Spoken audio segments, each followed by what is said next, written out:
Convidamos ao palco o moderador Denis Polo. Ele é graduado em Ciências Jurídicas com pós-graduação em Administração e Marketing pela Universidade Paulista.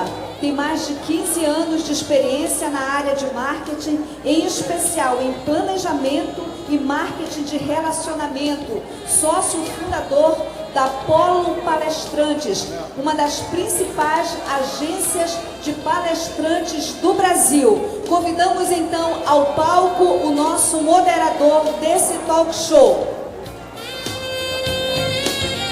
Convidamos também os palestrantes da noite, Alexandre Guerra, Antônio Medeiros e Rubi Alencar.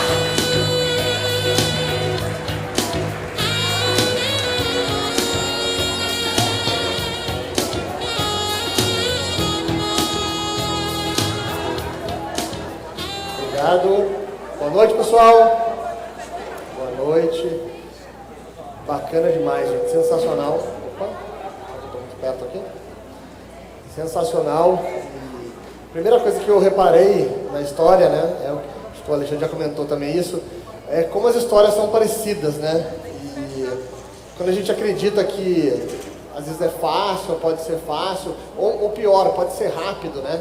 Tem aquela lenda de eu vou abrir um negócio na segunda porque eu quero na sexta-feira já estar rico para aproveitar o final de semana. E não podia ser mais distante do que isso, né? Quem empreende sabe como está distante isso. E aí a pergunta que eu queria fazer, a primeira para os três, é assim, diante de todas essas dificuldades, vocês nunca pensaram em desistir? E se pensaram, por que não desistiram? Bom, a gente aprende aqui no Sebrae que a persistência é uma das características do empreendedor. E meu pensamento sempre foi retroceder nunca, render-se jamais. Fora o medo de palestrar, que é muito difícil, eu nunca pensei em desistir não, porque eu amo a educação, eu amo a escola, eu amo estar em sala de aula.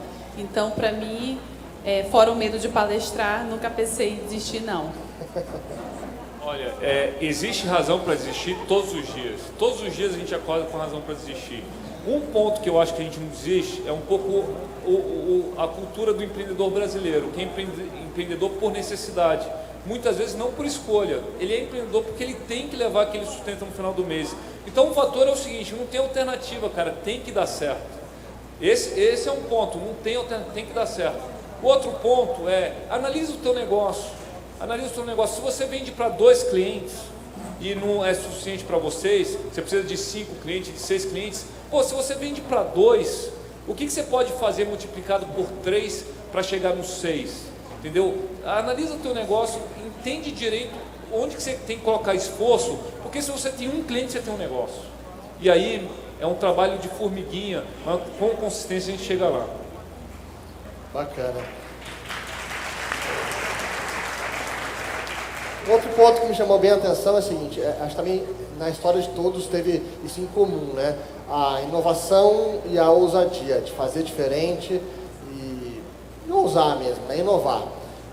Mas a gente sabe que inovar significa correr risco. Você está indo por um caminho onde as pessoas não foram. E como que a gente faz para superar esse medo, porque o risco traz medo, e se de repente, pegando um pouco da frase da Rubi, está se sentir muito preparado, sentir preparado para aquilo, ajuda nessa hora de ter a coragem de encarar um desafio como esse? O seu Antônio teve exemplo, né, de montar a padaria, um investimento altíssimo. E aí, nessa hora, não dá um medo de, pô, vou colocar aqui e se não der certo? Porque o tempo não permitiu a gente entrar em detalhes, mas veja bem, a inovação às vezes, ela vem pela exigência do próprio cliente. Quando nós começamos o nosso empreendimento, o nosso café da manhã, por exemplo, a gente começou com três mesas da Brahma, daquela da perna de ferro que você dobra, lembra? Alguém conheceu aí? Lembra, né? Uhum. Pois é, 3 mesas daquela, e a gente começou vendendo o café com leite e o pão com manteiga. Aí depois veio o pão com manteiga, queijo e presunto, aí foi. À medida que ia... Mas só que ninguém fazia isso em Macapá, era novidade, né? E de repente começou a ter um fluxo muito grande de pessoas e era tipo um à la carte. Chegava lá, Alexandre, o que é que você quer? Olha, eu quero um café com leite, um ovo mal passado, o pão na chapa, não sei o que. Aí 3, 4 pessoas numa mesa para fazer um negócio personalizado. Isso demorava muito. E às vezes a comanda ia para a cozinha, perdia a comanda, era uma confusão danada. Até que um dia chegou um empresário aqui de Macapá, me chamou e falou: seu Antônio, eu gosto muito do seu café, mas eu estou pensando em vir aqui porque eu esperei hoje 1h30 com a minha família para tomar café e ainda não veio o que a gente pediu. Falei: olha, de repente acendeu uma luzinha.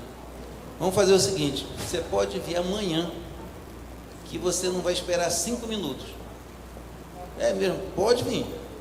Aí depois que fechou no horário lá de meio-dia, peguei umas pernas-mancas que tinha lá, comprei 2 folhas de compensado, fiz uma mesa, coloquei uma toalha, fiz um babado lá, joguei uma toalha por cima. Falei: olha, tudo que a gente vem no café da manhã nós vamos colocar em cima desta mesa aqui, vamos dizer que é um self-service. Como é que vai cobrar? Não sei, vamos pensar, vamos cobrar aqui por item. E assim começou a nossa inovação do nosso self-service, que eu falei para vocês, ficamos 10 anos na liderança disso aí. Sensacional. Em nossa escola, inovar é ter acesso muito próximo com os pais. Temos o grupo de WhatsApp, todos os pais, cada turma tem o seu grupo. Lá naquele grupo ele encontra a diretora, a coordenadora, a professora, orientação, desburocratizar é a palavra, tornar acesso fácil os pais e passar todo dia fotos de o que o seu filho está fazendo. E isso é inovação, dá a cara a tapa, porque os pais têm acesso à direção a hora que ele quer. Acho que essa visão é interessante em relação ao cliente. Tem gente que briga com o cliente. O cliente quer alguma coisa e fala: não, mas eu não vou fazer desse jeito. Esse jeito não é o que eu pensei do meu negócio. Tem muito empreendedor que fala: Alexandre, não está dando certo. Eu falei: você está disposto a ter um negócio totalmente diferente do que você pensou inicialmente? Você está disposto a isso? Porque se não tiver, não tem jeito realmente de evoluir. Nunca que a gente pensou que ia vender arroz e feijão no Girafas, desde o início. Foi testando. Tentamos um crepe, o consumidor quis, não. Testamos pizza, enfim, até a gente achar o produto que o consumidor quis. Testou muito. Então, o foco está no cliente. Então, tentar receber essa informação e aceitar. Aceitar, porque normalmente o que a gente tem, um negócio de sucesso, não é exatamente aquilo que a gente projetou. Eu estava falando isso com um empreendedor outro dia. Ele falou: pô, mas se eu fizer isso, eu vou descaracterizar totalmente meu negócio. Mas está dando certo desse jeito? Não. Então descaracteriza, pô. Não tem alternativa. Manter o padrão, mas não está funcionando, né? Perfeito. Outra coisa que... Primeiro eu vou pegar algumas das perguntas aqui. Tem várias perguntas aqui para o Alexandre, mas que eu achei curiosidade. Várias perguntaram a mesma coisa. Alexandre, explica pra gente a pergunta que não quer calar. Por que o nome Girafas? De onde veio? Essa tem a história verdadeira e a inventada. E normalmente a inventada é mais legal. Já falo logo, qual que vocês querem? A inventada, né? Vou falar da inventada. Em 1981 foi o ano que o Girafas nasceu. E foi o ano que chegou 2 girafas pela primeira vez no Zoológico de Brasília. 2 girafas, por isso que na nossa marca são 2 girafas. E é verdade isso. Nesse ano realmente chegaram, pode pesquisar aí, as 2 girafas no Zoológico de Brasília. Essa é a história que eu prefiro. Tem várias, na verdade, essa é a versão que eu prefiro. A versão verdadeira, antes que vocês perguntem, é que a gente não criou esse nome. Isso lá atrás começou com meu pai, em 1981, e ele comprou uma lanchonete falida, com 4, 5 meses de vida. Essa lanchonete falida chamava Girafas. Então ele nem inventou o nome. Outro dia eu encontrei um cara na balada, que chegou para mim, outro dia o quê? Tem uns 10 anos, vai. Ele falou para mim: eu que inventei o nome Girafas. Eu falei: o cara meio bêbado assim, não sei o quê, mas o pior que tinha, depois eu fui atrás, foi ele mesmo. Eu falei, então fala aí, por que foi que você inventou esse nome aí? Todo mundo me pergunta. Ele falou: não, porque a gente era balada. Eram uns playboyzinhos de Brasília que montaram a lanchonete na época. A gente era da balada e na época estava com mania de chamar a balada de nome de bicho. A mais famosa era aquela do Rio lá, Hipopótamos. Aí eles chamaram de girafas. Eu prefiro inventado, né? A história é melhor, né? Inventada é melhor. Outra coisa, outro ponto também que eu acho aí que é comum em todas as histórias, né? Pelo menos com todos os empresários que eu já conversei, é a questão da importância da equipe, né? Do time. Acho que também a Rubi falou bastante disso, de como é importante isso. E eu escuto algumas coisas que eu acho, por exemplo, eu escutei esses dias de um empresário falando assim, nossa, aqui a minha equipe é péssima, meus funcionários são horríveis, e ó, se eu tenho sucesso é apesar deles, não é por causa deles, é apesar deles. E eu comecei a ver que isso não é um ou outro que pensa assim, tem muita gente que pensa dessa forma. Como que vocês veem isso, a importância da equipe no time para construir uma empresa? No nosso setor, há uma rotatividade muito grande. Eu queria saber se a dona Maria ainda está aí. Maria José? Não? Eu trouxe essa senhora aqui, que é a funcionária mais antiga nossa, está conosco desde o começo, desde a época da cantina da escola. E uma coisa que eu acho interessante é você fazer a sua equipe saber qual é a sua missão. Tem gente que não acredita que o homem pisou na Lua, mas eu acredito. Eu já estive lá no Museu Aeroespacial, lá em Washington, e se diz o seguinte, que quando o presidente Kennedy chegou na NASA e disse, vocês têm uma missão de até o final dessa década levar o homem à Lua e trazê-lo são e salvo até o final dessa década. Em 1969 o homem pisou na Lua. Mas sabe qual foi o segredo? Que se você chegasse na NASA e perguntasse lá para o faxineiro, qual é a sua missão? Ia dizer, levar o homem à Lua e trazê-lo de volta são e salvo até o final dessa década. Então, a primeira coisa que nós fazemos com o nosso colaborador é fazer ele entender a missão. Qual é a nossa missão? Ser solução para o nosso cliente. O cliente tem que sair daqui com uma solução, né? E a outra coisa é entender o propósito por que ele está lá. Ele não tem que trabalhar conosco por dinheiro.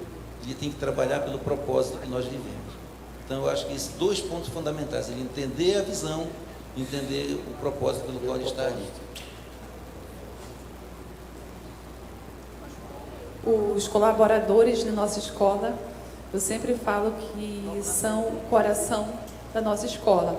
Trato bem, mimo bem, até porque eles que são à frente do trabalho. Eu estou lá todo dia sim, mas quem trata o filho dos meus clientes são eles. Então eu tenho que tratar bem justamente para ele dar o melhor para os filhos dos meus clientes, que são os meus clientes também.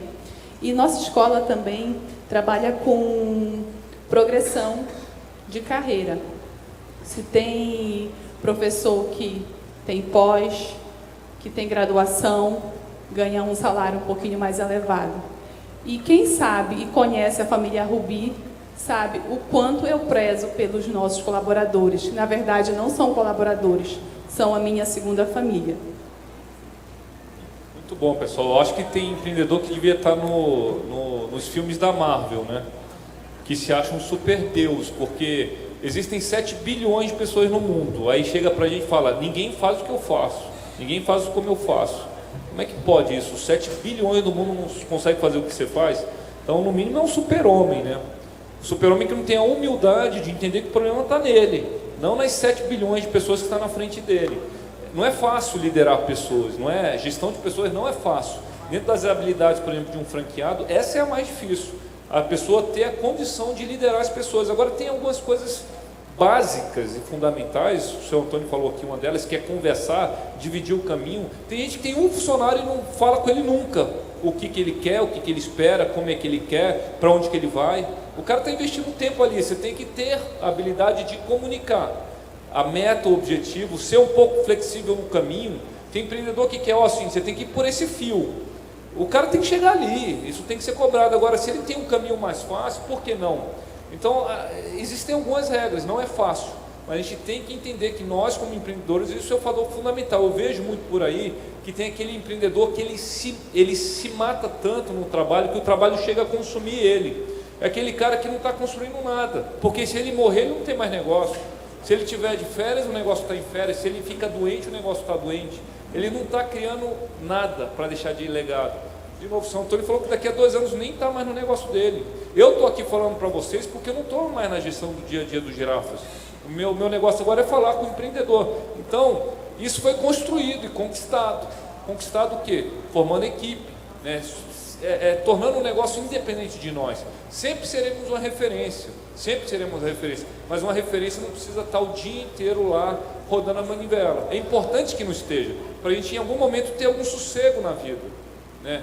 Isso é importante. Agora, isso tem que ser, como tudo na vida, conquistado, né? Construído. Eu queria só complementar aqui uma outra questão. É que a gente sempre conversa com o nosso colaborador dizendo o seguinte: você passa 1/3 da sua vida no mínimo aqui. Então você só vai ficar conosco até o momento que você se sentir bem. A partir do momento que você acordar em casa e achar que está sendo um peso você vir para o trabalho, não venha mais. A gente preza pela sua saúde, preza pelo seu bem-estar, mas só fique conosco quando você se sentir bem nesse lugar. Isso é uma coisa que a gente preza muito no nosso trabalho. Perfeito. E também pegando do que a gente estava falando, né? Acredito muito assim, se você tem uma empresa que sem você ela não existe, não é uma empresa, é um emprego. Você tem um emprego, você tem que estar ali. E aí isso limita o seu crescimento, né? E você vai depender de você e a sua empresa vai até onde você consegue estar ali. E aí também pegando uma frase que a Rubi comentou, que é uma coisa que para mim foi sempre importante isso, que assim, eu cresci ouvindo a frase do é o olhar do dono que engorda o gado, né? E eu cresci acreditando nisso até um ponto de começar a ver quanto essa frase limita, né? Porque se você tem que estar ali, se você não pode estar fora, você só vai ter aonde você consegue estar. E aí eu percebi que na verdade não é um olhar do dono, né? É um olhar de dono. Não precisa ser você, mas você tem que ter uma equipe que entende o seu propósito, que entende o motivo de estar ali e que vão conseguir fazer aquilo sem necessariamente você estar lá, porque senão limita o crescimento. E aí entra na próxima pergunta que eu queria falar sobre crescimento, como crescer. E para o seu Antônio, 2 pessoas mandaram aqui, ó, que conectam as perguntas. Uma, Moisés Araújo, perguntou assim: seu Antônio, qual o próximo passo? Uma franquia. E a outra, acho que é Deise Oliveira, que perguntou assim: seu Antônio, na verdade não é uma pergunta, é um recado. Eu adoraria comprar o seu pão aqui no meu bairro, se o senhor não vai abrir filiais. Ah, sim. Bom, já pode comprar do bairro. Né? Inclusive, como eu falei agora, recentemente nós estivemos lá na FIPAM e demos um passo ousado novamente, né? Nós estamos entrando no mercado de embalados, de pães embalados. Já atendemos toda a Macapá, Santana e já estamos em alguns municípios. E a gente não pensa em franquia, nós pensamos em realmente um mercado mais abrangente e lançamento de um mix de produtos embalados para a distribuição. A nossa aquisição desse forno que nós fizemos agora, ele vai nos permitir isso com uma agilidade maior e uma qualidade melhor de produto. Aí para o Brasil inteiro? Não. O Amapá e já estamos também aqui alguns municípios próximos aqui do Pará. Quero comprar em São Paulo. Seria muito bom. Inclusive tem uma sobrinha que mora em São Paulo que me pede muito para colocar uma padaria lá, né? Mas o mercado está bem distante de nós. E Rubi, no seu caso, você tem planos para crescer? Quais são os próximos passos? Nosso crescimento é inevitável, tendo em vista que as séries vão avançando. Estamos já fazendo estudo de compra de mais um terreno para, junto com as nossas crianças, a escola crescer. E nunca esquecendo do fator principal, qualidade. Dar um passo de cada vez, mas passos firmes e seguros. Saber o que está fazendo, né? Alexandre, o que você... Boa dica, é um passo de cada vez. Tem muito empreendedor que tem sucesso no início e aí depois se enrola nos passos seguintes. Acho que é uma dica super importante. O nosso negócio está modelado para crescer pelo Brasil inteiro. A gente tentou os Estados Unidos, a gente voltou atrás, não conseguiu, sofremos muita dificuldade, uma concorrência muito grande, um investimento em dólar muito alto, enfim, um monte de dificuldade. A gente está focado agora no Brasil. Tem muitas cidades ainda, são 5.500 cidades no Brasil, a gente está em 200 e poucas, então tem muito espaço para crescer ainda aqui dentro desse mercado, né? Dentro desse modelo que a gente acredita que é a franquia, que obviamente que não é um único modelo de expansão, A gente tem 2 modelos diferentes aqui, a escola crescendo, né, com novas séries, a padaria crescendo com o número de clientes, indo para a indústria, agora distribuição, enfim, depende do teu negócio e depende da tua intenção de crescimento, vai ter uma forma que se encaixa melhor do que o outro. Aproveitando também esse gancho, a gente falou da importância de não desistir, de persistir e tudo mais. Mas em que momento a gente percebe, eu conectando 2 perguntas aqui, que é a hora de retirar de repente um produto do mercado, ou no caso, por exemplo, de sair do mercado como americano? Em que momento a gente persiste, que momento percebe que voltar essa atrás? é uma pergunta difícil, viu, pessoal? Difícil de responder, porque não é fácil analisar. Aliás, excelente pergunta essa. A gente tem que insistir no nosso negócio, a gente tem que, agora tem em algum momento, a gente pode estar insistindo em algo que não tem mais futuro.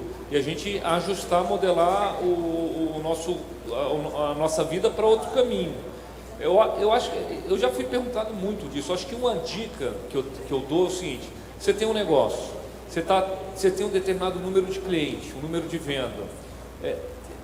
Foca nisso, como eu falei aqui na primeira pergunta, em escalar isso, aumentar, coloca o foco no cliente, vai atrás de novos clientes, vê se o negócio está escalando, mesmo que seja devagar, mas que ele esteja crescendo. Se você faz um esforço durante muito tempo e você vê que o negócio não está escalando, por mais que seja um crescimento pequeno, talvez seja a forma de se repensar. Se você está colocando o esforço certo, correto, no caminho certo, porque tem muita gente que perde tempo fazendo coisas que não são importantes para o negócio crescer. Você está colocando o esforço certo, no negócio certo, você vê que o negócio não está crescendo, por menor que seja o índice de crescimento, talvez seja o momento de você repensar no teu negócio ou ir por outro caminho. Sim, esse passo atrás é muito importante. Um exemplo que aconteceu lá na nossa escola foi o reforço. Nós trabalhávamos com reforço escolar até o 2º ano do ensino médio. A escola ganhou uma dimensão muito grande, eu tive que descer a série do reforço e trabalhar com mais qualidade na educação infantil. Então, dar esse passo atrás é muito importante até para manter a qualidade do negócio.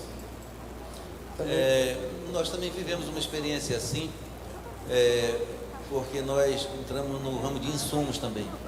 Abrimos uma outra empresa de distribuição, mas a gente, depois de 3, quase 4 anos de atividade com ela, achou melhor que entendemos que a gente estava despendendo um esforço muito grande para um resultado pequeno demais. Poderia concentrar esse esforço em algo que realmente viesse ser mais lucrativo. Então a gente parou com a distribuição e estamos focando mais no nosso negócio, que é a produção própria. Perfeito. Ainda dentro da área de franquias, perguntava para o Alexandre aqui, como garantir um padrão de qualidade em mais de 200 lojas com 200 donos diferentes? Isso é interessante, porque assim, quando você é franqueador, você deixa de ser operador de loja. Então tem muita gente querendo franquear, parece que a vida é fácil. Não, o franqueado vai tocar o negócio, não é. Você passa a ter que gerir um sistema. Hoje o que a gente faz? A gente não opera mais loja. Os franqueados operam a loja, mas a gente cuida de inovação, a gente lança 2 cardápios por ano com novos produtos, a gente quer ter 20% de venda de produto lançado em 12 meses anterior, a gente coordena uma rede de supply chain, que eu falei aqui, de 300 milhões de reais, a gente dá consultoria, todo mês tem uma pessoa visitando a nossa loja, então tem uns 50 consultores de campo, a gente tem escolas em algumas regiões do Brasil que treina 5 a 10 mil pessoas todos os anos, e mesmo assim, se você me falar, o padrão de qualidade dos girafas é no nível que você quer, não. Mesmo assim, a gente lida com o problema diariamente, porque a gente é uma rede de restaurante. Então, a gente dá todo um suporte. 50% do que eu arrecado de royalties, só 50% eu gasto com pessoas. Você passa a ser, na verdade, um ofertador de serviço, né, para a tua rede franqueada. Então, é gente, é treinamento, é método, tem auditoria externa. Agora, tudo isso é o seguinte, é tentar manter o padrão elevado, mas sempre a gente vai estar correndo atrás de onde a gente quer chegar. Outro ponto também, a gente viu a campanha aqui, né, do Game of Thrones, que é muito bacana, né, de usar redes sociais a favor de influenciadores. Como que é na escola e na padaria? Vocês exploram essas oportunidades de redes sociais, de Instagram, Sim, nós temos uma pessoa que é responsável por isso e a gente demorou um pouco a vender pelos aplicativos, né, iFood. Mas vocês vendem por esse aplicativo? Não, agora sim. Perfeito. Mas só que demorou um pouco, né? Deveria ter começado um pouco antes, né? Mas graças a Deus a gente já está atendendo e realmente tem sido bem legal isso Quanto aí. que é no Girafas a participação de aplicativos? Olha, isso é legal para dizer. O mercado de delivery vai crescer muito.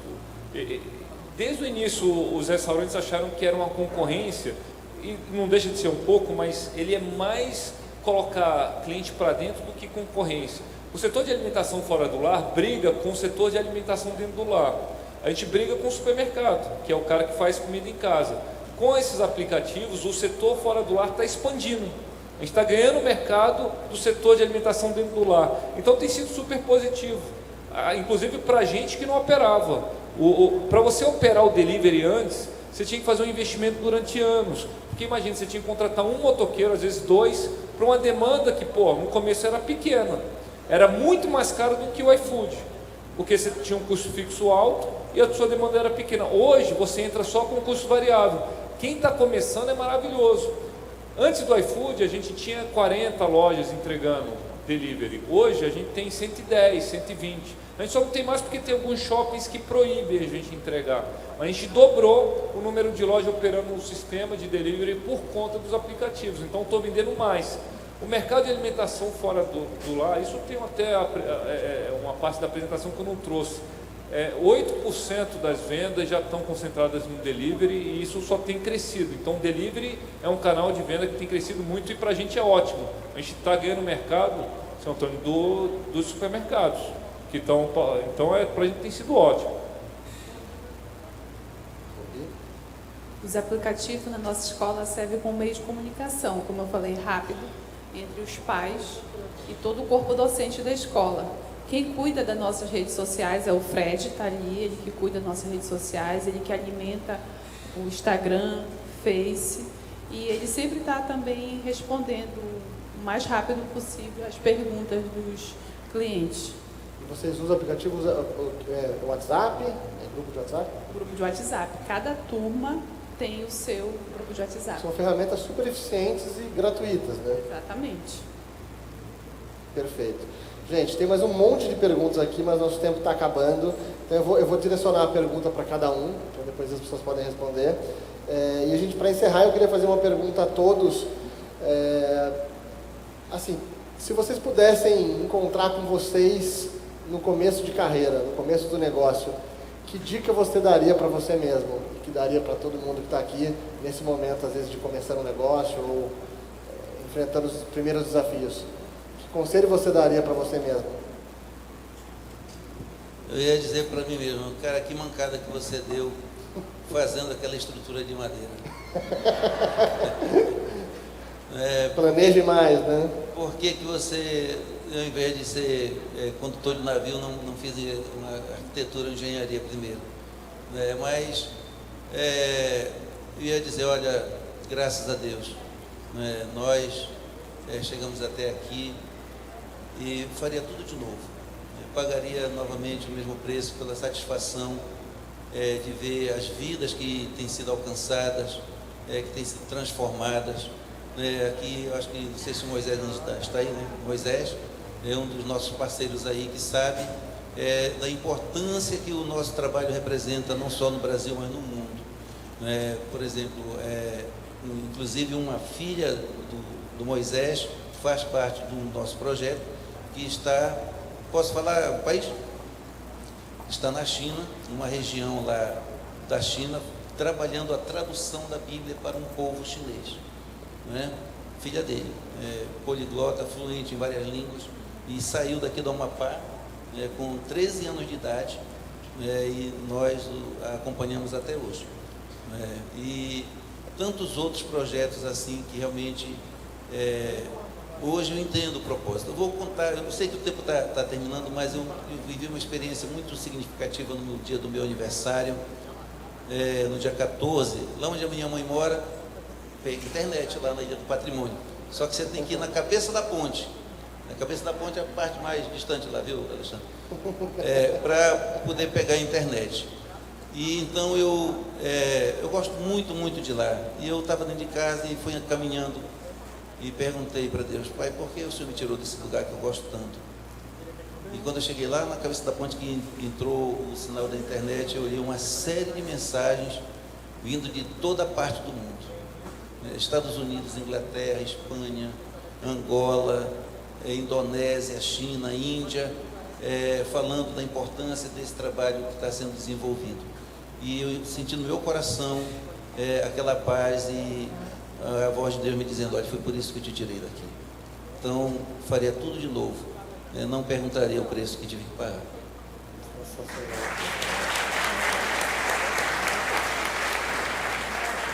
Vale para hoje? Não deixaria o nervosismo ter tomado conta do meu corpinho, brincadeira. Também. Não, mas o meu negócio, eu tinha vontade de ter começado mais cedo. Esperei ainda muito 10 anos. Se eu tivesse começado logo quando eu me formei, ter metido a cara para empreender. Infelizmente, é cultural nós educarmos os nossos filhos para servir ao público, ser servidor público.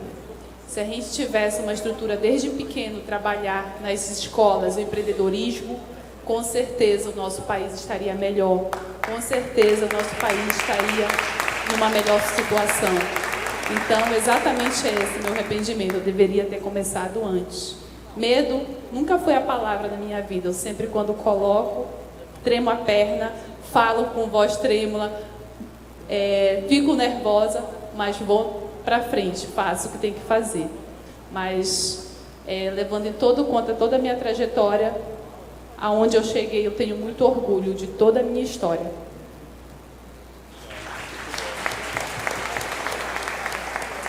Bom, em relação, eu falaria para mim mesmo assim: você tem uma compreensão totalmente errada sobre o tempo. Acho que foi um pouco o contrário de você. Eu sempre achei, a percepção do jovem é um pouco isso, sempre o tempo parece que passa mais rápido do que ele realmente passa. O jovem tem uma compreensão errada, um entendimento errado do tempo, até porque com 18, 20 anos você não tem um acúmulo de tempo muito grande.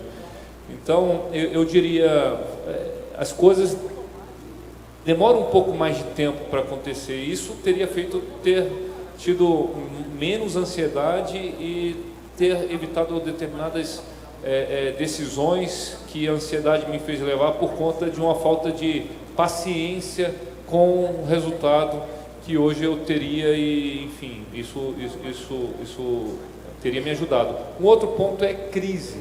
Eu nunca tinha, como gestor, era presidente do Girafas, e eu passei pela maior crise da história do Brasil dentro do meu tempo de vida.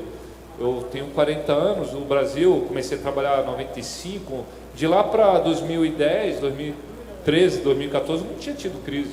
Eu não sabia o que era uma crise. Então isso me atrapalhou muito como gestor. Se eu tivesse tido a vivência de uma crise, eu saberia ter atuado melhor sobre ela, porque crise te gera oportunidades, mas te gera alguns desafios. Então eu entrei em algumas ondas erradas, porque eu não acreditei que essa crise poderia ser tão profunda como foi. Enfim, mas faz parte, né? Isso faz parte da nossa vida. Enfim, a gente não, acho que arrependimento não existe. Eu acho que existe aprendizado. Acho que é isso aí, né? A gente vê que é difícil, mas vale a pena. Todo mundo tem dificuldades. Se de repente você, empresário, está aqui hoje enfrentando dificuldades no seu negócio, você não está sozinho, todo mundo passou por isso e vai continuar passando, né, todos os momentos. Então eu queria encerrar aqui agradecendo a Alexandre pela presença. Sua história acho que motiva e engrandece todo mundo, a gente tem muito para aprender com o case. Obrigado, e para quem me fez pergunta eu não respondi, Alexandre Guerra DF. Pergunta lá que eu respondo depois. Agradecer também a Rubi, uma história incrível. Eu estava nervosa, mas da mesma forma nos tocou, é uma história muito bacana. Então realmente inspira muita gente. Eu agradeço, e exatamente, logo no início a gente treme, a gente fica nervosa, mas a questão número 1, não desista. Eis que eu estou aqui, vou correr atrás de um curso de oratória, mas vamos para frente. Vai nervosa mesmo, né? E, seu Antônio, obrigado. Acho que é unânime, a sua história foi motivadora, inspiradora para todo mundo. Obrigado pela presença. Eu tenho aprendido assim, que às vezes as coisas começam difíceis, depois fica impossível, aí você faz. Certo? É quando você faz, quando ela fica impossível. E é importante que você creia, que você confie e que você busque, né, o entendimento, a capacidade. Eu sempre digo assim que na parábola dos talentos foi dado 5 a um, 2 a outro e 1 para outro que enterrou o talento. Não enterre o seu talento. Deus tem um propósito na sua vida. Ok? Obrigado, gente. Obrigado. Agradecemos aos palestrantes, ao moderador, aos integrantes desse talk show.